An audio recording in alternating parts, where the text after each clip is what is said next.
Inihain ni Presidential Advisor for Poverty Alleviation Secretary Lorenzo Larry Gadon ang isang mungkahi sa Senado upang suriin ang posibleng pagbabago sa mga probisyon ng konstitusyon na may kaugnayan sa politika upang isama ang pagpapalawig ng termino para sa mga mayor, gobernador, at kongresman, sa isang panayam sa kilalang media outlet.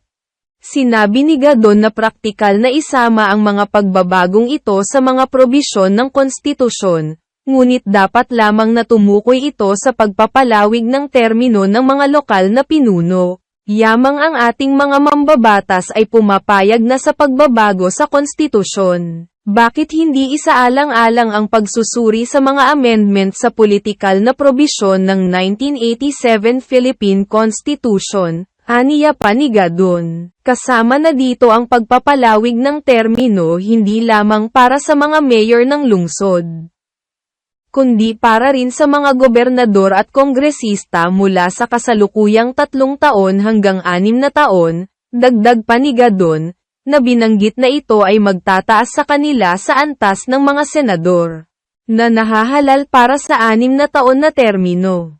Sinabi ni Gadon na ang kasalukuyang sistema ay magastos dahil ang eleksyon ay ginaganap kada 3 taon, sa halip na muling mahalal kada 3 taon para sa kabuuang 3 reeleksyon o 9 na taon. Maaaring bigyan ng pagkakataon ang mga lokal na pinuno para sa isang reeleksyon lamang matapos ang unang 6 na taong termino, ayon sa kanyang mungkahi. Ang unang 3 taong termino para sa isang lokal na pinuno ay napakahaba dahil ito lamang ay ginugol sa pagsasanay sa tungkulin. Sinabi ni Gadon na ang kanyang mungkahi ay magpapabuti hindi lamang sa sistema ng politika kundi pati na rin sa buhay ng maraming mahihirap na Pilipino.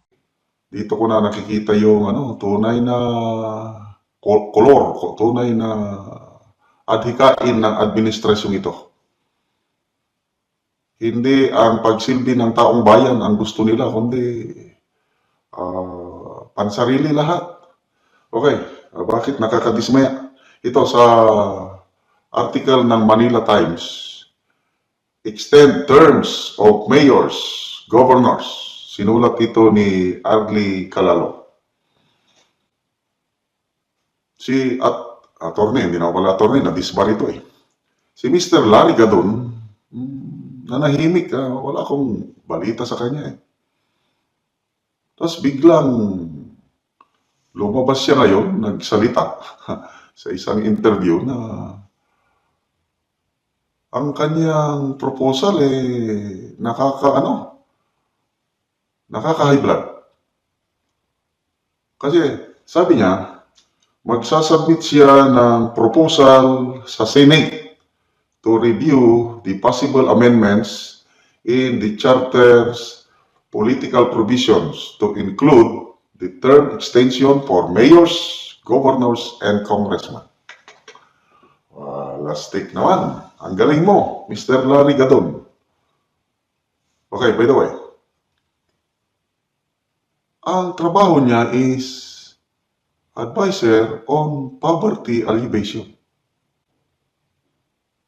So, related ba ito sa trabaho niya na mag-submit ng proposal to extend the terms of mayors, governors, and congressmen? Sino pinagsisilbihan niya? Ang mga kapuspalad o ang mga politiko? Mr. Larry Gadon, magkano ba ang sweldo ng isang presidential advisor?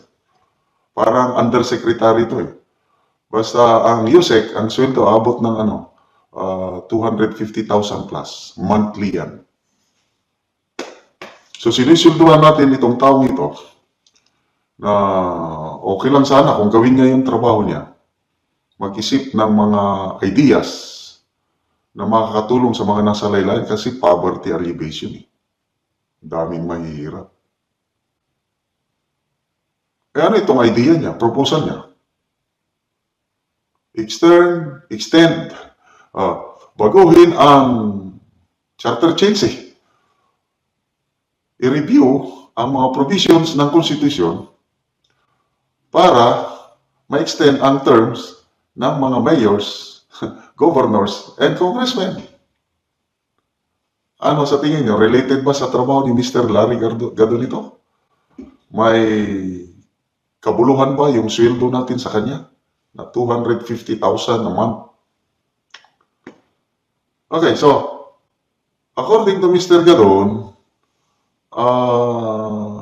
magastos daw ang sigilang ka-eleksyon.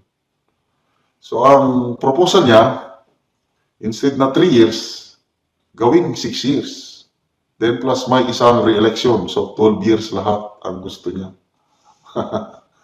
Grabe. Anyway,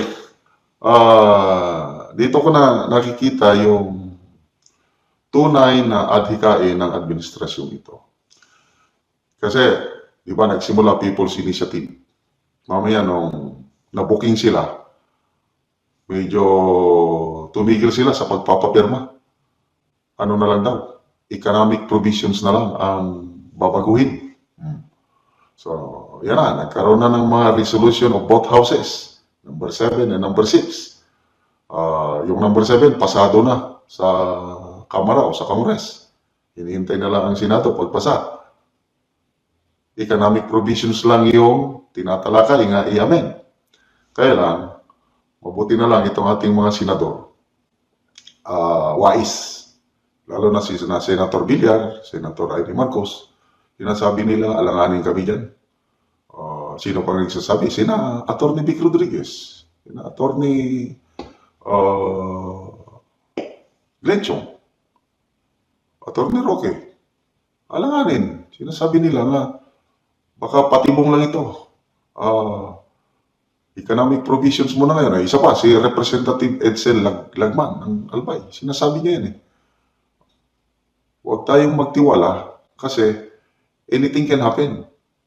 Pag nasimulan ng i-amen ang mga economic provisions, isusunod na nila ang political provisions. O ito na nga, totoo na. Ang naging kasangkapan nila, itong si Mr. Larry Gadon. So ano mga kaibigan? Payag ba kayo? Ulitin ko ang proposal ni Mr. Larry Gadon dahil magastos daw ang eleksyon. So magsasabit siya ng proposal sa Senado ng mga terms, panunungkulan ng mayors, governors, and congressmen, 6 years. Para daw, parehas sila sa mga senador kasi ang senador 6 years. So 6 years, ang mayor, governor, congressman, after that, re-election. Pag nanalo sa re-election din, wala na. So, 12 years lahat. Yun po ang proposal ni Mr. Larry Gadon. Okay? Ano? Payag kayo? 47 years na itong ating konstitusyon. To me, hindi problema ang konstitusyon. Either economic provisions or itong mga political provisions, hindi yan problema. Kasi yung mga economic provisions na yan, yung restriction sa mga pagmeme-ari, yung mga foreigners na magmeme-ari, batas lang ang kailangan yan. So, no way, itong charter change, itong economic provisions, lalo na itong political provisions. Hindi, kasi sabi ni Mr. Larry Gadon, pag yung proposal niya, ang makikinabang daw ang mga pobre. Anong klaseng pag-iisip nito? Kahit gaano katagal o short ang term ng mga local executives, it all depends on the heart, yung puso ng nanunungkulan. Kahit 6 years mo pa yan, kung ang nanunungkulang mayor, gobernador, congressman, puros pansarili lamang, wala rin. Kahit 3 years lang, marami kang magagawa, Mr. Larry Gadon. Ang importante, yung elected official na nakaupo dyan. Example, mga Dutertes. Kung karamihan sana ng mga local officials natin, kagaya nitong mga Duterte, Tatay Digong, VP Sara, Mayor Baste, may malasakit, mayroong makarelate sila sa kahirapan ng mga tao. Yun ang kailangan natin, yung commitment, dedication ng local officials, hindi yung termino. Kaya ako, itong mga proposal na ganito is, dito na, lumalabas na talaga yung gusto nila na ano. Kasi sa proposal niya, ano lang daw, mayors, governors, congressmen, yun lang.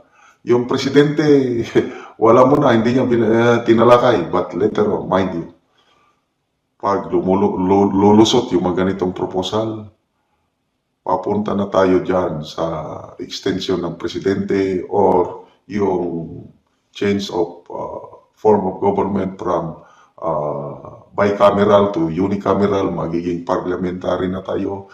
Meron ng prime minister na ang pipili ng prime minister, hindi na ang taong bayan, kundi ang mga members of parliament, yun ang tunay nila na. So tama si Tatay Digo na itong mga people's initiative ng administrasyong ito, gusto nilang mapalawig ang kanilang termino. Grabe naman, hindi na sila nagkasya ng 6 na taon sa presidente. Ito na ngayon, mga mayors, governors, gagawing 12 years. So anyway, mabuti at nalaman na natin ito kagad at sa taong bayan na yan. Proposal yan sa Senado. I don't know kung lulusot yan sa Senado. Salamat sa mga senador na may malasakit sa taong bayan. At alam ko hindi nila papayagan na lapastangan ng administrasyong ito ang ating saligang batas.